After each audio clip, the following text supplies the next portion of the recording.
कुछ तुम्हारे हाथ में है। यकीन मानिए यह कहानी आपको एक बड़ी सीख दे जाएगी। एक आदमी रेगिस्तान से गुजरते वक्त बुदा रहा था। कितनी बेकार जगह है ये, बिल्कुल भी हरियाली नहीं है और हो भी कैसे सकती है, यहाँ तो पानी का नामो निशान भी नहीं है। तपती रेत में वो जैसे जैसे आगे बढ़ रहा था उसका गुस्सा भी बढ़ता जा रहा था। अंत में वो आसमान की तरफ देख चिल्लाते हुए बोला, क्या भगवान आप यहाँ पानी क्यों नहीं देते? अगर यहाँ पानी होता तो कोई भी यहाँ पेड़ पौधे उगा सकता था और तब ये जगह भी कितनी खूबसूरत बन जाती। ऐसा बोलकर वह आसमान की तरफ ही देखता रहा, मानो वो भगवान के उत्तर की प्रतीक्षा कर रहा हो। तभी एक चमत्कार होता है। नजर झुकाते ही उसे सामने एक कुआं नजर आता है। वो उस इलाके में बरसों से आ जा रहा था पर आज तक उसे वहाँ कोई कुआं नहीं देखा था। वह आश्चर्य में पड़ गया और दौड़कर कुएं के पास गया। कुआं लबालब पानी से भरा था।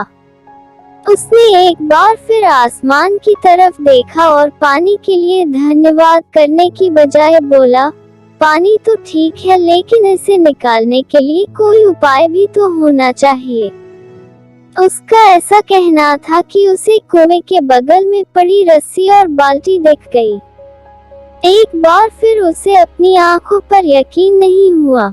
वो कुछ घबराहट के साथ आसमान की ओर देखकर बोला, लेकिन मैं ये पानी ढूंढूंगा कैसे? तभी उसे महसूस होता है कि कोई उसे पीछे से छू रहा है। पलटकर देखा तो एक ऊंट उसके पीछे खड़ा था। अब वो आदमी एकदम घबरा जाता है। उसे लगता है कि कहीं वो रेगिस्तान में हरियाली लाने के काम में ना फंस जाए और इस बार वो आसमान की तरफ देखे बिना तेज कदमों से आगे बढ़ने लगता है। अभी उसने 2-4 कदम ही बढ़ाया था कि उड़ता हुआ पेपर का एक टुकड़ा उससे आकर चिपक जाता है। उस टुकड़े पर लिखा होता है, मैंने तुम्हें पानी दिया, बाल्टी और रस्सी दी, पानी ढोने का साधन भी दिया। अब तुम्हारे पास वो हर एक चीज है जो तुम्हें रेगिस्तान को हरा भरा बनाने के लिए चाहिए। अब सब कुछ तुम्हारे हाथ में है। आदमी एक क्षण के लिए ठहरा, पर अगले ही पल वह आगे बढ़ गया और रेगिस्तान कभी भी हरा भरा नहीं बन पाया। फ्रेंड्स, कई बार हम चीजों के अपने मन मुताबिक न होने पर दूसरों को दोष देते हैं।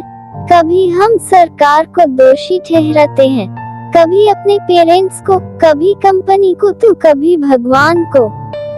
पर इस ब्लेम गेम के चक्कर में हम इस इम्पोर्टेंट फैक्ट को इग्नोर कर देते हैं कि एक इंसान होने के नाते हमें वो शक्ति है कि हम अपने सभी सपनों को खुद साकार कर सकते हैं।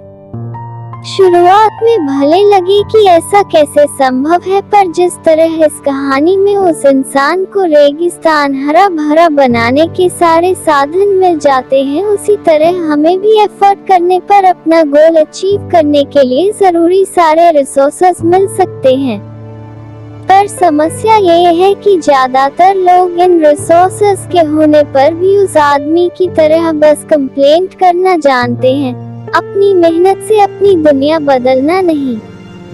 तो चलिए आज इस कहानी से सीख लेते हुए हम शिकायत करना छोड़ें और जिम्मेदारी लेकर अपनी दुनिया बदलना शुरू करें, क्योंकि सचमुच सब कुछ तुम्हारे हाथ में है।